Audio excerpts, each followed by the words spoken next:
माननीय उपसभापति महोदय, मैं सबसे पहले तो माननीय अध्यक्ष महोदय का धन्यवाद करना चाहता हूं कि पिछले सदन में ये चर्चा चली थी, लेकिन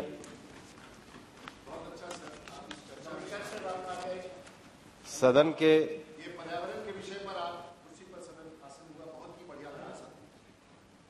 सदन की इस चर्चा को माननीय अध्यक्ष महोदय ने आज जो पूरा करने का अवसर दिया, मैं माननीय अध्यक्ष महोदय का आभार व्यक्त करता हूं। उसके साथ ही साथ मैं सभी माननीय सदस्यों का भी आभार व्यक्त करता हूं, जिन्होंने जलवायु परिवर्तन के अनेक पहलुओं COP26 और इस विषय पर भारत की भूमिका के संबंध में बात करी। इस चर्चा की शुरुआत कनिमोझी जी ने करी, लेकिन सदन के सभी वरिष्ठ सदस्य, हमारे नेता प्रतिपक्ष श्री अधीर रंजन जी, प्रेमचंद्रन जी, गोगोई जी, श्री राजीव प्रताप रूडी जी, सौगत राय जी और अन्य सभी सदस्यों ने बहुत महत्वपूर्ण और उपयोगी विषय इस चर्चा के संबंध में रखे। माननीय अध्यक्ष महोदय, मैं समझता हूं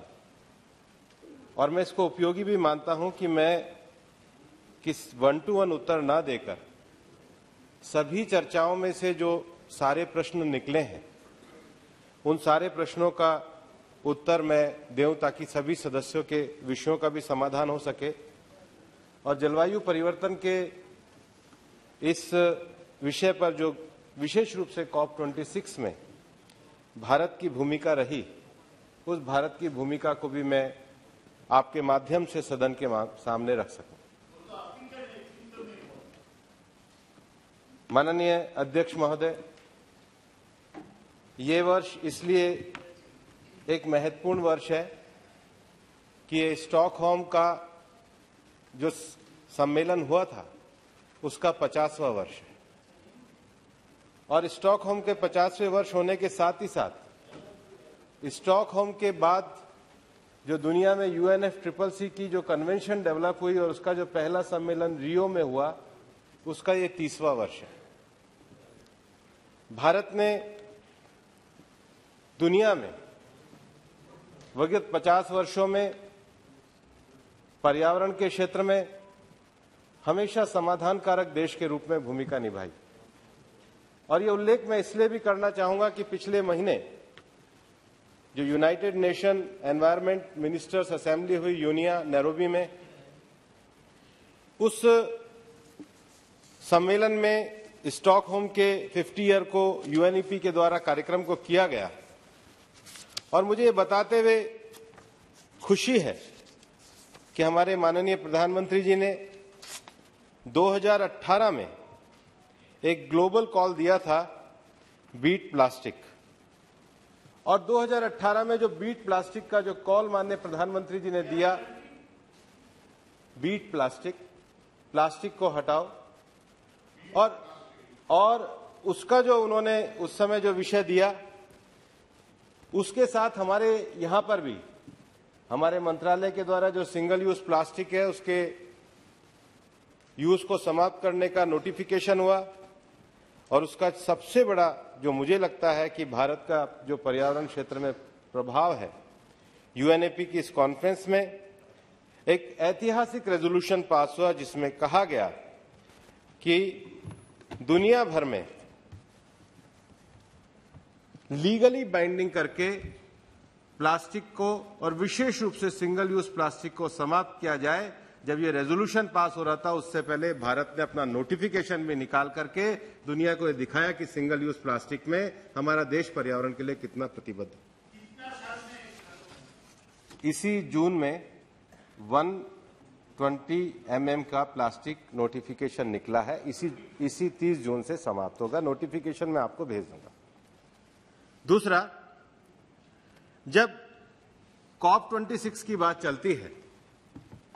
तो निश्चित रूप से पेरिस एग्रीमेंट की बात चलती है। 2015 में जब पेरिस एग्रीमेंट हुआ तो पेरिस एग्रीमेंट में दो प्रिंसिपल सबसे बड़े रूप तय किए गए। पहला, पेरिस एग्रीमेंट में कहा गया कि दुनिया के सभी देश CBDRRC common but differentiated responsibility और रेस्पेक्टिव कैपेबिलिटीज इसके आधार पर अपने अपने राष्ट्रीय लक्ष्यों को निर्धारित करेंगे, जिसको हमने एनडीसी कहा। हर देश अपने राष्ट्रीय लक्ष्यों को निर्धारित करेगा कि दुनिया का जो तापमान बढ़ रहा है, दुनिया के इस बढ़ते हुए तापमान में दुनिया के देश अपना लक्ष्य निर्धारित करेंगे इस उद्देश्य के साथ कि हम 1.5 डिग्री या उससे नीचे दुनिया को रखने के लिए अपना कंट्रीब्यूशन क्या दे सकते हैं, और इस एनडीसी को निर्धारित करते समय अपने देश की कैपेसिटी और कैपेबिलिटी को ध्यान में रखते हुए उस लक्ष्यों को घोषित करेंगे।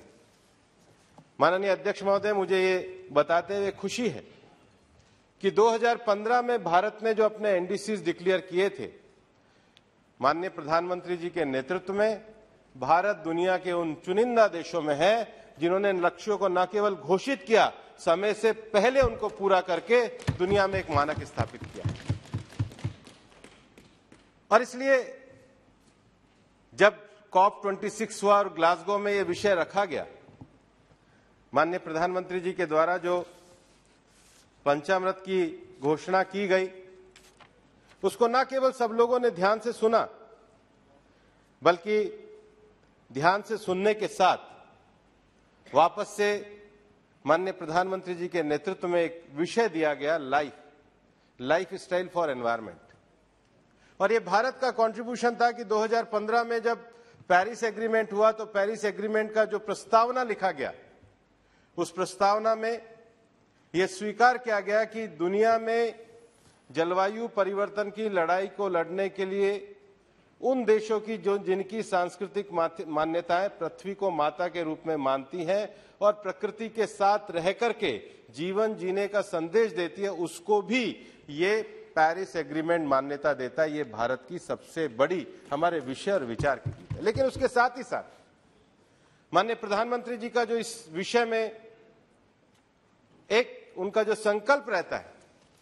कि जब हम क्लाइमेट चेंज की बात करते हैं तो क्लाइमेट चेंज के साथ क्लाइमेट जस्टिस भी होना चाहिए। क्लाइमेट जस्टिस का अर्थ यह है कि आज जिस कार्बन एमिशन की बात हम करते हैं और कार्बन एमिशन के कारण हम ये कहते हैं कि धरती का जो तापमान बढ़ रहा है, कार्बन एमिशन को कम करना चाहिए। जब हम क्लाइमेट जस्टिस की बात करेंगे तो कार्बन एमिशन दुनिया के जिन विकसित देशों ने किया है, उन विकसित देशों को अपनी जिम्मेदारी लेनी चाहिए। और ये बात मैं इसलिए कह रहा हूं कि दुनिया के विकसित देशों ने इस जिम्मेदारी को स्वीकार भी किया। कोपेनहेगन में दुनिया के विकसित देशों ने कहा कि हम इस ऐतिहासिक जिम्मेदारी को स्वीकार करते हैं। $100 बिलियन की उन्होंने एक शपथ भी ली कि विकासशील देशों को दिया जाएगा। और अगर जलवायु परिवर्तन की इस लड़ाई को दुनिया के विकसित और विकासशील देशों को मिलकर के लड़ना है, तो विकसित देशों को दो सुविधाएं अवश्य दुनिया के विकासशील देशों को दी जानी चाहिए, जो पहला है क्लाइमेट फाइनेंस और दूसरा है टेक्नोलॉजी ट्रांसफर। आज जो धरती का तापमान बढ़ रहा है,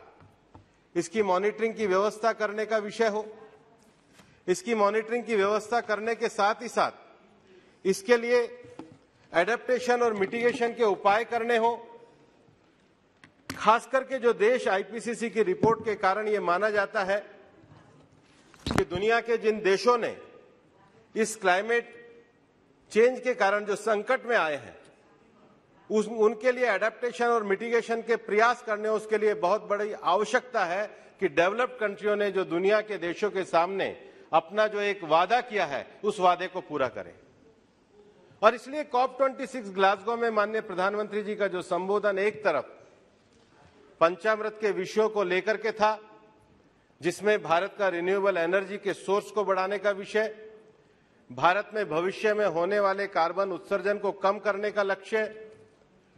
जिसमें भारत में ऊर्जा के उत्पादन को बढ़ाने का विषय, भारत को नेट जीरो 2070 में करने का विषय था। उसके साथ ही साथ दुनिया भर के विकासशील देशों की आवाज बनते हुए उन्होंने कहा कि अब न केवल $100 बिलियन के लक्ष्य को पूरा करना चाहिए, आज के समय में अगर विकसित देश इसको करना चाहे तो एक कम से कम $1 ट्रिलियन होना चाहिए, जिसका दुनिया के सभी विकासशील देशों ने स्वागत किया। और ये मैं इसलिए कह रहा हूं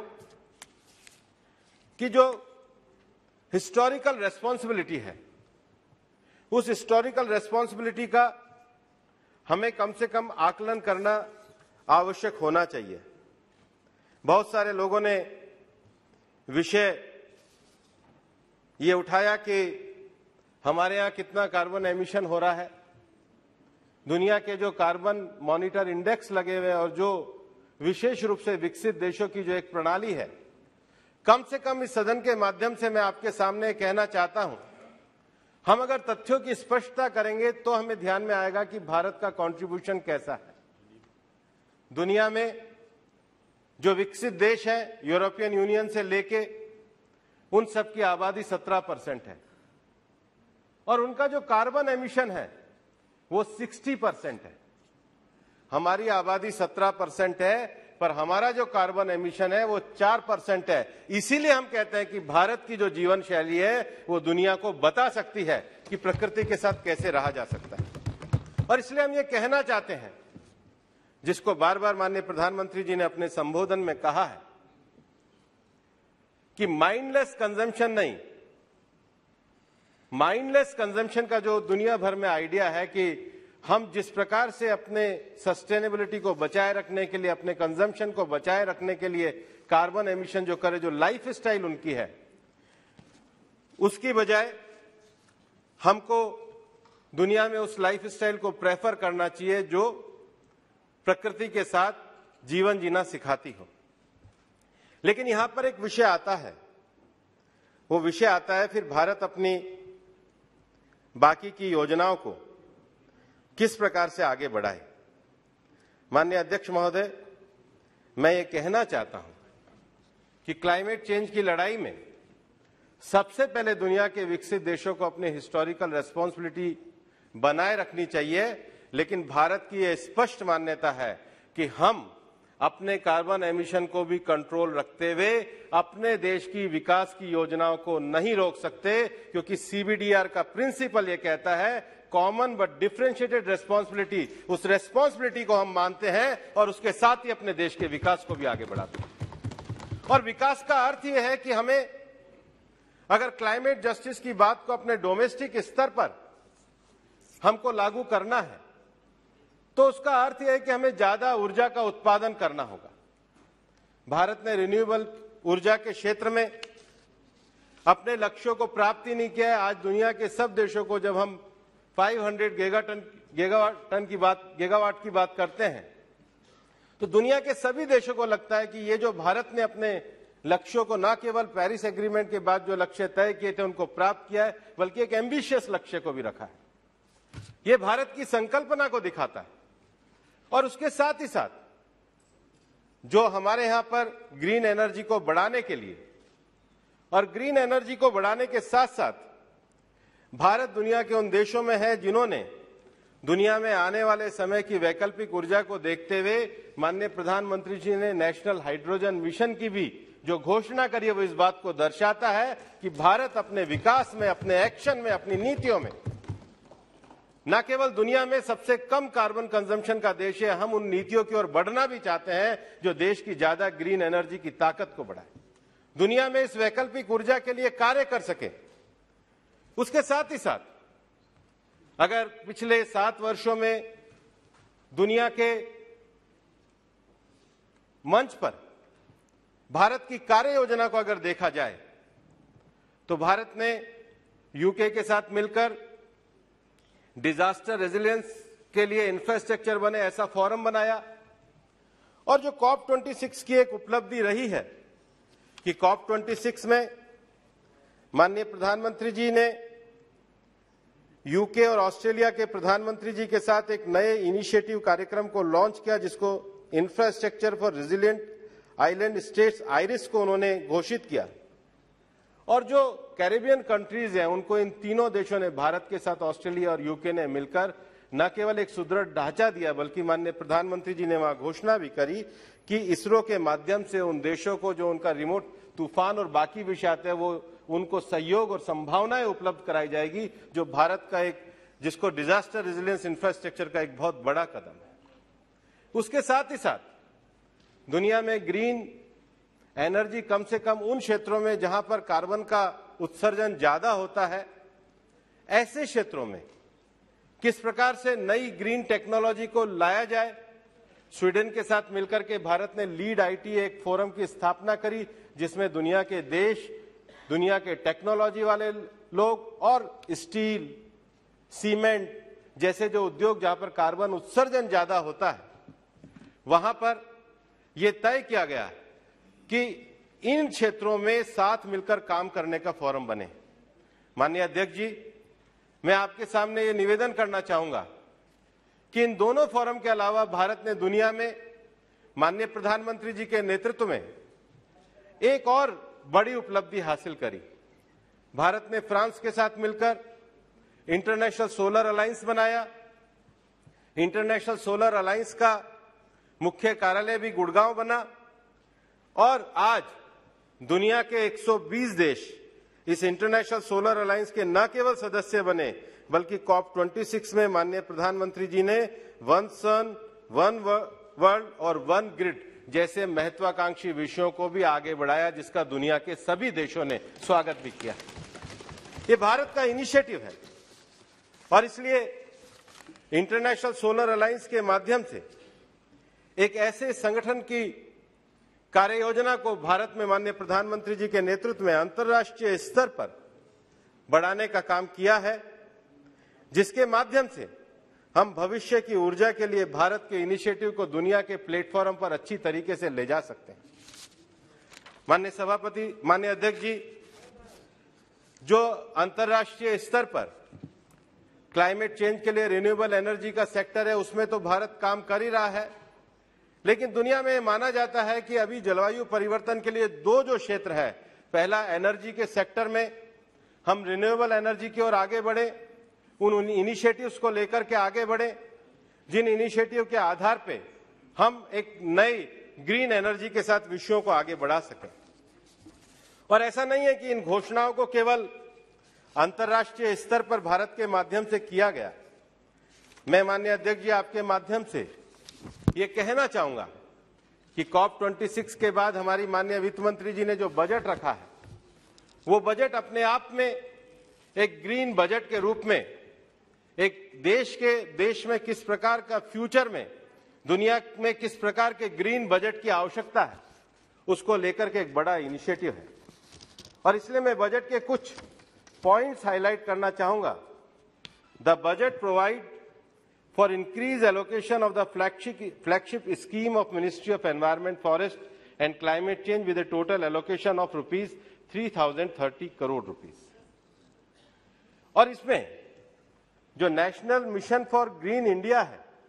उसमें भी सरकार के द्वारा बजट में बढ़ोतरी का विषय किया गया। और इसके साथ ही साथ जो इको टास्क फोर्स के लिए जो कैपेसिटी बिल्डिंग है, उसका विशेष प्रावधान किया गया। माननीय अध्यक्ष जी, मैंने आपके सामने निवेदन किया है कि इंटरनेशनल सोलर अलायंस को अंतर्राष्ट्रीय स्तर पर भारत ने एक बड़ा फोरम बना करके भविष्य में जो सोलर के माध्यम से नया एनर्जी सेक्टर डेवलप हो सकता है, उसको न केवल बढ़ाने का काम किया, बल्कि डोमेस्टिकली भी भारत ने इस बजट में The present budget has sharply increased the production-linked incentive for domestic integrated solar manufacturing facilities from last year allocation of rupees 4,500 crore to rupees 19,500 crore. This increase in line with the proposed goal of achieving 280 gigawatt of solar power by 2030. तो हमने जो internationally माननीय प्रधानमंत्री जी ने विषयों को रखा है, भारत दुनिया का एक ऐसा देश बना है जिसने इंटरनेशनली विषयों को डोमेस्टिक फ्रंट पे भी एक बड़ा कार्य किया है। दूसरा एक और जो विषय है कि हमारे यहाँ जो बायोमास है, बायोमास का हम किस प्रकार से उचित तरीके से उपयोग कर सके, इसके लिए भी फार्मर्स की और विशेष रूप से गोगोई जी अभी कृषि क्षेत्र में और किसानों के लिए पूछ रहे थे, उसके लिए भी बजट में प्रावधान किया गया है। और उसके साथ ही साथ जो देश में माननीय प्रधानमंत्री जी के नेतृत्व में एक जो बड़ा विषय एथेनॉल की ब्लेंडिंग का जो विषय है, और मैं आपको कहना चाहूंगा कि अगर देश की क्षमताओं में वृद्धि की बात की जाए तो उन क्षमताओं में वृद्धि करने के लिए विशेष रूप से पिछले ही कुछ दिनों में एथेनॉल के क्षेत्र में लेकर के अनेक नए प्रोजेक्ट हमारे देश के अंतर्गत शुरू हुए हैं और उसके लिए भी बजट में विशेष रूप से प्रावधान रखा गया। कानिमोझी जी ने जब बात करी थी तो उन्होंने पूछा था कि इलेक्ट्रिक व्हीकल के लिए क्या सरकार के द्वारा प्रावधान किए जा रहे हैं। मैं उनको ये कहना चाहूंगा कि जब भी हम बात करें तो हम कभी भी डेवलप्ड कंट्रीज के संदर्भों को लेकर के ना करें, क्योंकि जिनकी हिस्टोरिकल रेस्पॉन्सिबिलिटी है उन्होंने पूरी नहीं करी है। हम अपनी कार्बन एमिशन में दुनिया में हमने हमेशा ये कहा है और हर अंतर्राष्ट्रीय फोरम पे जब हम जाते हैं और एनवायरनमेंट को लेकर के विषय चलते हैं तब हम हमेशा कहते हैं कि भारत का जो दृष्टिकोण है वो ये है कि हम पर्यावरण के क्षेत्र में व्यवधान के लिए नहीं है, भारत पर्यावरण के क्षेत्र में समाधान के लिए है और इसलिए जो भी विषय हमने रखे हैं दुनिया के मंच पे समाधान की दृष्टि से रखे हैं। लेकिन जब कानिमोझी जी ने पूछा था तब ये बजट नहीं आया था, लेकिन इस बजट में माननीय वित्त मंत्री जी ने जो प्रावधान रखा है उसे to promote sustainable transport the centre electric vehicle policy scheme for faster adoption and manufacturing of electric vehicle in India has been a big boost from 800 crore last year to rupees 2,908.28 crore in the current budget. ये 3 गुना से ज्यादा की वृद्धि ये दर्शाती है कि हमारा देश किस प्रकार से एक नए ग्रीन बजट की ओर बढ़ रहा है। और कृषि वो क्षेत्र है जिस क्षेत्र में अभी रूडी जी जब बात कर रहे थे तो बहुत सारे पानी और पानी के विषयों में मिलावट की बात कर रहे थे और गंगा के नजदीक के क्षेत्र के रहने वाले सांसद हैं, उनके क्षेत्र से गंगा बहती है। और भारत में इस बार ये जो बजट में एक नया विजन दिया गया है कि गंगा के नजदीक से केमिकल फ्री एग्रीकल्चर को जो प्रोत्साहन देने का विषय किया गया है। और उसके साथ ही साथ जो पूरे बजट के अंतर्गत एक बड़ा विषय ये रखा गया है कि देश में पहली बार ग्रीन टेक्नोलॉजी को बढ़ाने के लिए, ग्रीन इन्वेस्टमेंट को बढ़ाने के लिए ग्रीन बॉन्ड का जो विशेष बजट में रखा गया है वो निश्चित रूप से आने वाले समय में जलवायु परिवर्तन जैसे विषयों में भारत की भूमिका को ज्यादा बड़ा करने का काम करेगा। माननीय अध्यक्ष महोदय, कभी कभी काफी सारे सदस्यों ने विषय उठाया कि COP26 का किस प्रकार का भारत की भूमिका रही है। मैंने अपने वक्तव्य में प्रारंभ में भी ये कहा है कि क्लाइमेट फाइनेंस एक ऐसा विषय है जिस क्लाइमेट फाइनेंस के विषय पे डेवलप्ड कंट्रीज को कम से कम न केवल अपनी जिम्मेदारी को निभाना होगा बल्कि अपनी हिस्टोरिकल रेस्पॉन्सिबिलिटी के लिए डेवलपिंग कंट्रीज के साथ मिलकर के कार्य करना होगा। और जब मैंने कहा कि भारत जैसे देश ने जब डेवलपिंग कंट्रीज की इस विषय को प्रखरता के साथ उठाया तो ये पहली बार सभी कॉप में पहली बार ये हुआ है कोपेनहेगन के बाद कि इस कॉप में डेवलप्ड कंट्रीज ने अपने आप में डीप रिग्रेट वर्ड का यूज किया है कि हां, हम अपने इस जिम्मेदारी को पूरा नहीं कर पाए। उनको अकाउंटेबिलिटी के लिए खड़ा करने का काम ये डेवलपिंग कंट्रीज की आवाज बनने के कारण, भारत की भूमिका के कारण हुआ है।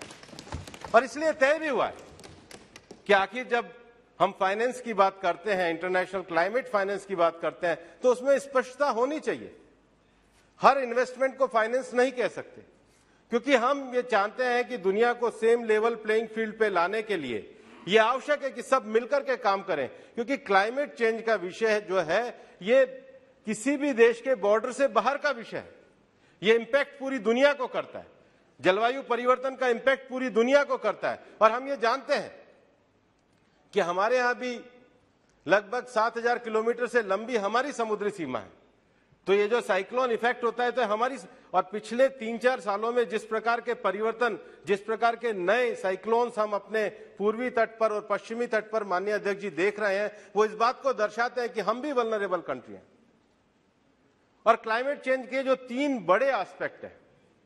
पहला, जलवायु परिवर्तन में टेक्नोलॉजिकल विषयों के कारण मैंने माननीय अध्यक्ष जी विस्तार से विषय ये रखा है कि अंतर्राष्ट्रीय स्तर पर और राष्ट्रीय स्तर पर माननीय प्रधानमंत्री जी के नेतृत्व में भारत ने किस प्रकार की उपलब्धियां हासिल करी। इसका जो दूसरा बड़ा विषय है वो डेजर्टिफिकेशन ऑफ लैंड का है। डेजर्टिफिकेशन ऑफ लैंड एक बहुत बड़ी चुनौती का विषय है और हम ये जानते हैं कि जो जमीन का जो डेजर्टिफिकेशन है उसके 6-7 कारण रहते हैं। या तो पानी के मॉइस्चराइजर की कमी है, या जमीन में खारापन बढ़ने के कारण है, या जमीन में वाटर लॉगिंग होने का कारण है, या हम जानते हैं कि पानी बहुत नीचा जाने के कारण, अभी कोंकण का उदाहरण आप ये दे रहे थे हमारे सामंत जी, कि एक तरीके से डार्क जोन बनने का विषय है। और दुनिया में उसके लिए जो कॉप है, UNCCD की जो कॉप है, उसमें जब उस कॉप को माननीय प्रधानमंत्री जी ने संबोधित किया था तो भारत ने अपने लक्ष्य को तय किया कि हम 30 लाख हेक्टेयर जमीन को डेजर्टिफिकेशन से मुक्त करेंगे और आज लगभग 10 लाख हेक्टेयर से ज्यादा जमीन पे वो कार्य, और इसको हमारा जो मंत्रालय है वो एक नोडल एजेंसी का काम करता है, लेकिन बाकी सारे 8 मंत्रालय मिलकर के इस काम को करते हैं। और इसलिए क्लाइमेट चेंज का जो एक बड़ा विषय हम सरसरी तौर पर एनर्जी के कारण, जो दुनिया के तापमान बढ़ने के कारण देखते हैं, उसकी जो दूसरी बड़ी चुनौती है वो डेजर्टिफिकेशन ऑफ लैंड है। और इसका जो तीसरा एस्पेक्ट है वो बायोलॉजिकल डाइवर्सिटी है। हमारा देश एक ऐसा देश है जो बायोलॉजिकल डाइवर्सिटी की दृष्टि से बहुत संपन्न है। हमारे पास अपनी ट्रेडिशनल नॉलेज काफी है। हमारे पास जो बायोडायवर्सिटी स्पॉट्स है वो हमारे पास सबसे अच्छे दुनिया के बायोडायवर्सिटी स्पॉट्स हैं। लेकिन अभी जो गोगोई जी विषय कह रहे थे, जो हम बायोलॉजिकल डाइवर्सिटी की सारी कन्वेंशन को मानते हुए अपने देश की बायोलॉजिकल डाइवर्सिटी को सेफ रखना चाहते हैं, उसके साथ ही साथ हमारी सरकार की पूरी तरीके से मान्यता है कि जिसको हम ABS कहते हैं, एक्सेस बेनिफिट शेयरिंग, जो निश्चित रूप से इस देश के ट्राइबल, इस देश के गरीब, इस देश के गांव में रहने वाला व्यक्ति है, उसको पूरी तरीके से मिले। सरकार उसके लिए पूरी तरीके से प्रतिबद्ध। हमारी ट्रेडिशनल नॉलेज, हमारी बायोडायवर्सिटी बचेगी क्योंकि हमारे पास आयुष जैसी ताकत इस देश के पास है। और इसलिए दुनिया की जितनी भी बायोलॉजिकल डाइवर्सिटी कन्वेंशन में हम जाते हैं, हम प्रखरता के साथ इस विषय को रखते हैं। हमारे सौगत राय जी जब बोल रहे थे तो उन्होंने विशेष रूप से सुंदरबन के जो मैंग्रोव्स के जो एरिया उसका उल्लेख किया, और मैं ये कहना चाहता हूं ये दुनिया का सबसे यूनिक क्षेत्र है जो 2 देशों में मिलकर के बनता है, जिसमें लगभग 60% हिस्सा हमारे पास और बांग्लादेश के पास बाकी का हिस्सा है। और ये पूरी एक ज्योग्राफिकल संरचना है और जिसपे हम गर्व करते हैं। हमारा बंगाल का जो टाइगर है वो भी उसी क्षेत्र का रहने वाला है और भारत सरकार ने उसको बचाने के लिए विशेष कार्यक्रम शुरू किए हैं। लेकिन ये राज्य सरकार की भी जिम्मेदारी है कि हमारा जो हमारा सुंदरबन का एरिया है,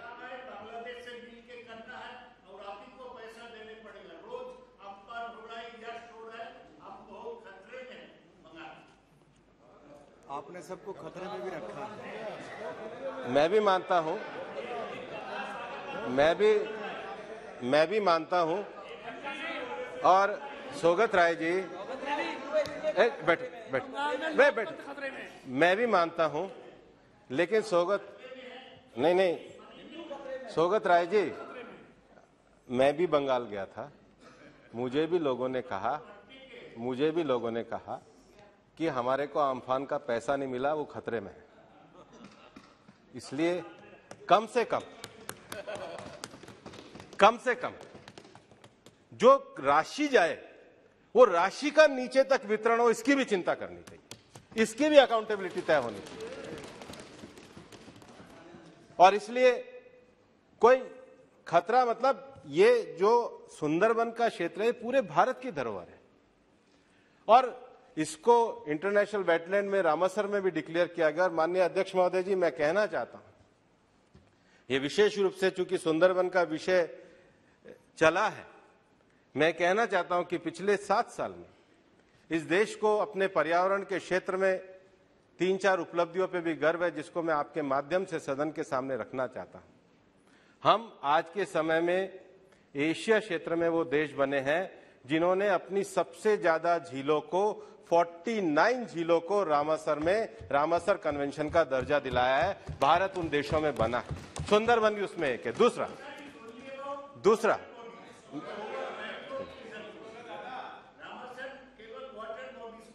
वो मैं उससे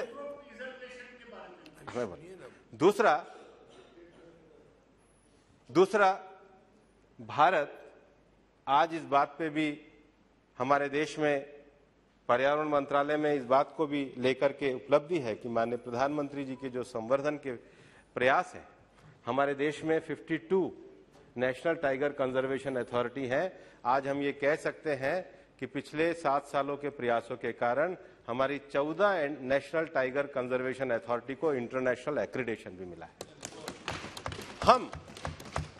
देश में बड़ी समुद्री सीमा रखते हैं और मैं कहना चाहता हूं कि पिछले ही वर्ष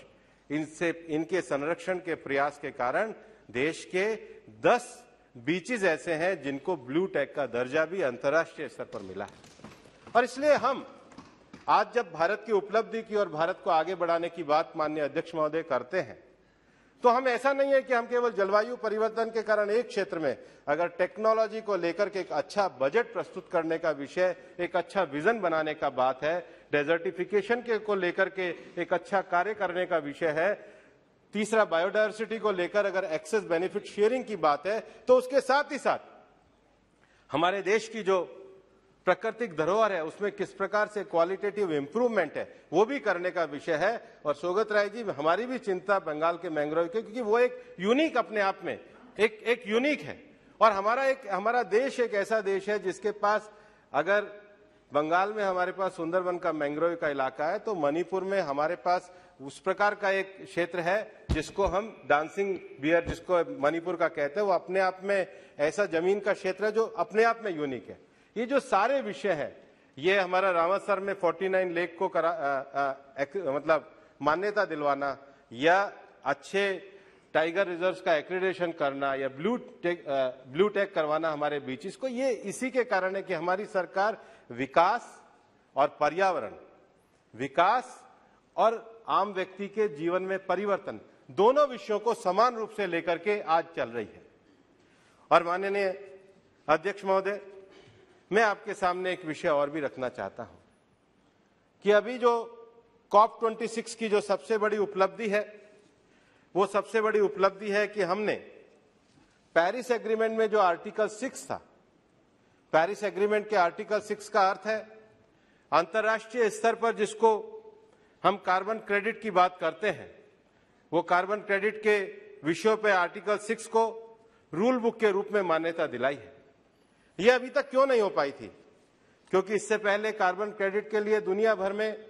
क्योटो प्रोटोकॉल चलता था, और जब आर्टिकल 6 की रूल बुक बनने की बात आई तो हमारा एक विषय रहता था कि क्योटो प्रोटोकॉल के समय में जो कार्बन क्रेडिट रिडीम हुए हैं, उन कार्बन क्रेडिट को भी कम से कम कैरी फॉरवर्ड किया जाए। और आज हमारा वन और पर्यावरण मंत्रालय इस बात को लेकर के हम संतोष भी कर सकते हैं कि आर्टिकल 6 के बाद out of total 7,847 project registered by the CDM executive board under the UNFCCC, 1,686 projects are from India, which is so far the second highest in the world. तो जब आर्टिकल 6 बना है तो हमारे देश का जिस प्रकार से हमारे CDM प्रोजेक्ट्स का प्रोटेक्शन होना है, ये माननीय प्रधानमंत्री जी के नेतृत्व में इसको भी आज पूरे रूप से मान्यता मिली है। और भविष्य की दृष्टि से भी COP26 के बाद जो इसका मैकेनिज्म बन रहा है, डोमेस्टिक फ्रंट पे ministry of environment and forest, हमारे RK सिंह जी बैठे हैं, ब्यूरो ऑफ एनर्जी एफिशिएंसी के द्वारा जो इसके संबंध में नियमों को बनाया जा रहा है, उसमें पूरी तरीके से परफॉर्म, अचीव ट्रेड और रिन्यूएबल एनर्जी सर्टिफिकेट स्कीम, उसमें पूरी तरीके से कार्य किया जा रहा है। और मेरा ये मानना है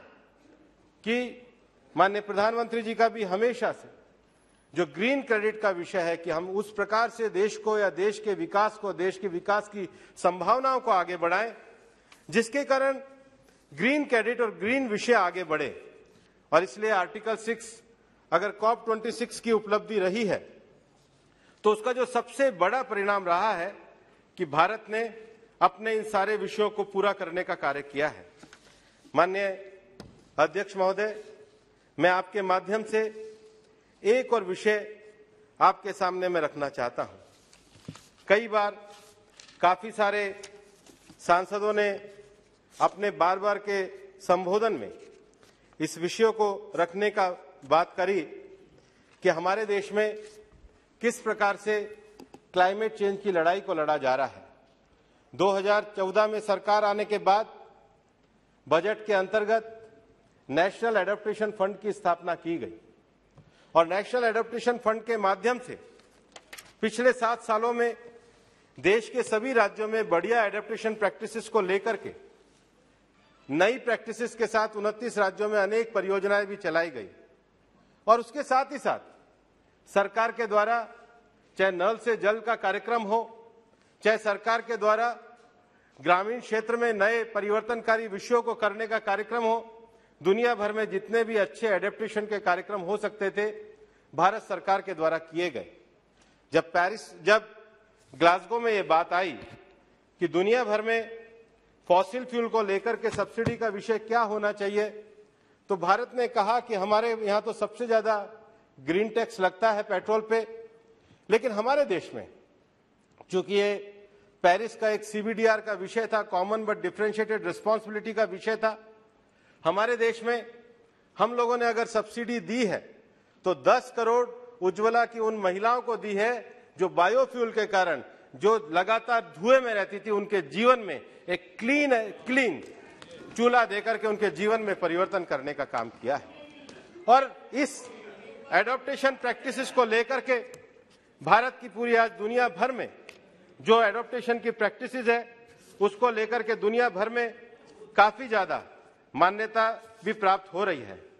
माननीय अध्यक्ष महोदय, मैं आपके माध्यम से ये कहना चाहता हूं कि COP26 के सारे विषयों को जो मैंने आपके सामने रखने का प्रयास किया है, मेरा ये मानना है कि 8 ऐसे प्रमुख विषय हैं जिसको हम ये कह सकते हैं कि COP26 पूरी तरीके से देश की उपलब्धियों का एक विषय रहा है, जिसमें पहला विषय है जो मेरे को लगता है कि पिछले 7 वर्षों में हमारी सरकार ने जिस प्रकार के प्रयास किए हैं, हमारी सरकार ने नेशनल एडेप्टेशन फंड से लेकर और अभी जो ग्रीन बजट तक एक कंटिन्यूटी और कंसिस्टेंसी के साथ विषयों को रखा है। तो पहला विषय मैं कहना चाहता हूं कि जलवायु नीति और जलवायु कार्रवाई के मामले में भारत अग्रणी बना है।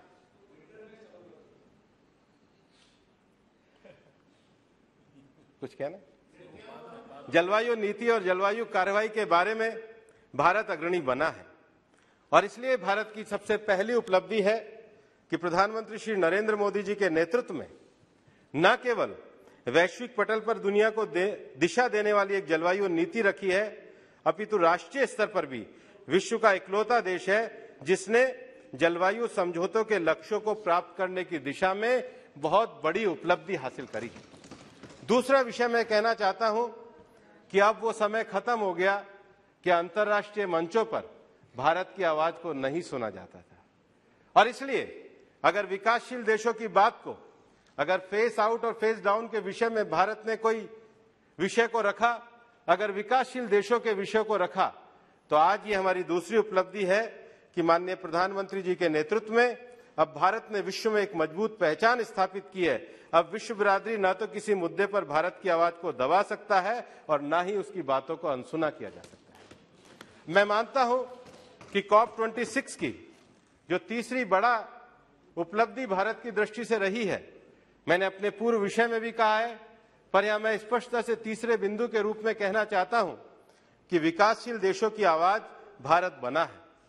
विश्व अब यह समझ और स्वीकार रहा है कि भारत जलवायु कार्रवाई के मुद्दे पर विकासशील देशों के प्रति समानतापूर्ण व्यवहार करने वाली एक मजबूत आवाज है। भारत द्वारा जलवायु न्याय, क्लाइमेट जस्टिस के विषय को बल देना, ये भारत की दृष्टि को बढ़ाने वाला है। चौथा विषय जो मैं मानता हूं कि अगर जलवायु परिवर्तन के इस विषय पर जो भारत की उपलब्धि रही है, वो चौथा विषय यह है कि भारत की जो एडॉप्टेशन पे, जो भारत की जो प्रैक्टिसेस हैं, उसमें अर्थव्यवस्था के सभी क्षेत्रों का योगदान लिया गया है। और जलवायु परिवर्तन की इस लड़ाई में भी हमारे देश के हर क्षेत्र हो, डेजर्टिफिकेशन में जिस प्रकार से उसकी लड़ाई को लड़ने के लिए 8 मंत्रालयों के मिलकर एक कोऑर्डिनेशन कमेटी है, राज्यों के अपने एक्शन प्लान के लिए और केंद्र में एक्शन प्लान के लिए एक लगातार कमेटी का विषय है। ये पर्यावरण मंत्रालय तो केवल एक रेगुलेटरी बॉडी, रिप्रेजेंटेटिव बॉडी है, पर जलवायु परिवर्तन जैसे विषयों को, चाहे ऊर्जा का क्षेत्र हो, कृषि का क्षेत्र हो, ग्रामीण विकास का क्षेत्र हो, हर क्षेत्र में एक पूरी तरीके से इस विषय पे भारत ने एक नीति और नियम और स्पष्टता के साथ विषयों को आगे बढ़ाया है। चौथा विषय जो मैं आपके सामने माननीय अध्यक्ष महोदय जी मैं रखना चाहता हूं कि जलवायु परिवर्तन के प्रभावों का सामना करने के लिए भारत की अर्थव्यवस्था तैयार हो रही है। हमारे देश में जो नई टेक्नोलॉजी से लेकर के नए विषयों को जिस प्रकार से इस बार भी ग्रीन बजट में बढ़ाया गया है, ये इस बात को दर्शाता है कि भारत ने अब पूरे इस जलवायु परिवर्तन के क्षेत्र में अपनी अर्थव्यवस्था की भी रचना उस प्रकार से करी है कि जब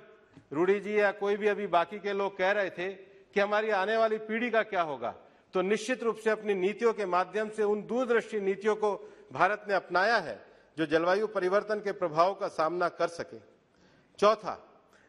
पांचवा कि एक जो नवीनीकरण ऊर्जा है, जो नवीनीकरण ऊर्जा है, मैं आपका जवाब दूंगा।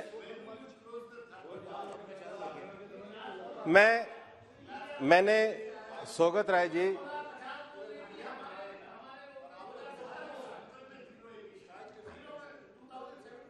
मैंने आपके नहीं, कोई बात नहीं जी, मैं बाद में उनका जवाब दूंगा। दूसरा, जो वैकल्पिक ऊर्जा का क्षेत्र है, उस वैकल्पिक ऊर्जा के क्षेत्र में आज हमारी वैकल्पिक ऊर्जा की क्षमताओं में भारत आगे बढ़ रहा है। जो अगला विषय है वो है कि भारत, जो छठा विषय है कि भारत न केवल पर्यावरण अपितु अंतर पीढ़ीगत समानता का प्रश्न है, क्योंकि हमें प्रकृति और हरी भरी जीवन से सर्वथा अनुकूल धरती मिली है और इसलिए उस धरती को वैसा रखने के लिए हम उसके डेजर्टिफिकेशन या उसके अच्छे विषय को आगे बढ़ाने के लिए काम कर रहे हैं। और वास्तव में माननीय अध्यक्ष महोदय, किसी ने कहा है और मेरे को ये पंक्तियां हमेशा पर्यावरण मंत्री के रूप में भी ध्यान में रहती है कि ये जो ग्रह है ये हमें पूर्वजों से उत्तराधिकार में नहीं मिला है, ये हमें आने वाले बच्चों से उधार में हमको मिला है। अगर ये भावना हम रख करके चलेंगे तो आने वाली पीढ़ी के लिए हम एक अच्छा हरा भरा ग्रह कैसे दे पाए, उसके लिए नई टेक्नोलॉजी और विकास के विषयों को कैसे दे पाए, वो हम आगे बढ़ाने की बात कर रहे हैं। और जो सबसे अंतिम बात मैं कहना चाहता हूं, जो भारत ने इस COP26 में तय भी किया है कि कोई भी दुनिया का देश जलवायु परिवर्तन की इस लड़ाई को अकेले नहीं लड़ सकता है। जलवायु परिवर्तन के लिए लोगों की विकास जरूरतें, आकांक्षाओं को पूरा करने के लिए ये एक वैश्विक समस्या है। और इसलिए जो मैंने बताए कि भारत ने किस प्रकार से दुनिया में जो डिजास्टर रेजिलियंस को लेकर के, लीड आईटी के विषय को लेकर के और उसके साथ ही साथ सौर ऊर्जा को लेकर के जो अंतर्राष्ट्रीय फोरम बनाए हैं, उसमें भारत ने सिद्ध किया है कि इस वैश्विक लड़ाई को केवल विषय और बातों से नहीं, एक मजबूत कार्य योजना के द्वारा भी किस प्रकार से पूरा किया जा सकता है, इसको भारत ने दर्शाया है। एक विषय जो अभी दानिश जी कह रहे थे कि 2050 का जो विषय था, जो 2050 का जो विषय नेट जीरो का विषय था, आईपीसीसी की रिपोर्ट में कहा गया था कि मिड सेंचुरी तक दुनिया को नेट जीरो में आना चाहिए। लेकिन जो डेवलप्ड कंट्री हैं, अगर उनको मिड जीरो में, नेट जीरो पे 2050 में आना था तो उनको तो 2025 में पूरा कर लेना चाहिए था। आपको शायद अभी भी आंकड़ा ध्यान नहीं आया है कि दुनिया के विकसित देशों की 17% आबादी 60% कार्बन एमिशन करती है, हमारी 17% आबादी 4% कार्बन एमिशन करती है। हम कम कार्बन के एमिशन करते हैं, लेकिन हम दुनिया में आने वाले समय में इसमें ग्रीन एनर्जी को आगे बढ़ाते हुए अपने देश की ऊर्जा के लिए किसी भी प्रकार का दबाव नहीं कर सकते। हमारे देश का विकास ये हमारी प्राथमिकता का विषय है, उसके साथ अपने जो एनडीसी के लक्ष्य है उनको पूरा करने का विषय है। और इसीलिए हम लोगों ने फेस आउट की जगह फेस डाउन के विषय को कहा है। माननीय अध्यक्ष महोदय, मैं अंत में एक ही विषय कहकर के अपनी बात को समाप्त करना चाहूंगा। आज एक दुनिया में ये जो जलवायु परिवर्तन में जब हम ये विषय कहते हैं कि डेवलप्ड कंट्री और डेवलपिंग कंट्रीज, या हम कहते हैं कि पश्चिम देश और पूर्वी देश, ये जब बात करते हैं तो दुनिया में एक बहुत अच्छी पुस्तक है, दो बहुत बड़े थिंकर्स का डायलॉग है। वेस्ट के जो बड़े इतिहासकार हुए हैं टोयनबी, और जो जापान के बड़े थिंकर हुए हैं दाइसावु इकेडा, उन दोनों का डायलॉग हुआ और वो दुनिया के द लास्ट चांस करके एक बहुत बड़ी पुस्तक प्रकाशित हुई है, जिसमें ये कहा गया है कि दो विषय एक साथ हैं, न तो धरती का जो एनवायरनमेंट है और उसमें जो भी लिविंग क्रिएचर आएगा, जब भी वो उसमें मूवमेंट करेगा तो उसको परिवर्तन तो करेगा, लेकिन एनवायरनमेंट भी अपने आप में परिवर्तन करेगा। और इसलिए जब हम कहते हैं कि जलवायु परिवर्तन एक वैश्विक संकट है, तो इसमें जो लिविंग क्रिएचर है और जो एनवायरनमेंट है, उनका जो आपस का जो संबंध है वो को एग्जिस्टेंस का होना चाहिए। और यही कारण है कि प्रधानमंत्री जी ने जो लाइफ का मंत्र पूरी दुनिया को दिया है, लाइफ स्टाइल फॉर एनवायरनमेंट, उसका अर्थ ही उन्होंने भारत की तरफ से दिया है कि ह्यूमन डेवलपमेंट, क्लाइमेट जस्टिस का जो वर्ड है कि ह्यूमन डेवलपमेंट और क्लाइमेट जस्टिस और नेचर, इनका सामंजस्यपूर्ण संबंध होना चाहिए। और इसलिए उन विषयों पे आगे बढ़ाना चाहिए जो भविष्य में नई ग्रीन एनर्जी की ओर जाते हुए हर आदमी को क्लाइमेट जस्टिस दे सके। जब हम 500 गीगावाट बिजली के उत्पादन की बात करते हैं तो उसका अर्थ यह है कि हर गरीब के घर तक उस ऊर्जा का एक्सेस दे सके, उसके जीवन में परिवर्तन ला सके, उसको सम्मानपूर्वक जीवन देते हुए दुनिया में भी अपने लक्ष्यों को पूरा कर सके और हम भी अपने विकास के लक्ष्यों को पूरा कर सकें। और ये तभी संभव है जब दुनिया भारत की लाइफ की परिकल्पना को लेकर के आगे बढ़े। और इसलिए COP26 को लेकर के जो उपलब्धियों का विषय, माननीय अध्यक्ष जी, आपने मुझे विषय रखने का अवसर प्रदान किया और सब सदस्यों ने धैर्यपूर्वक सुना। मैं धन्यवाद देता हूं। धन्यवाद।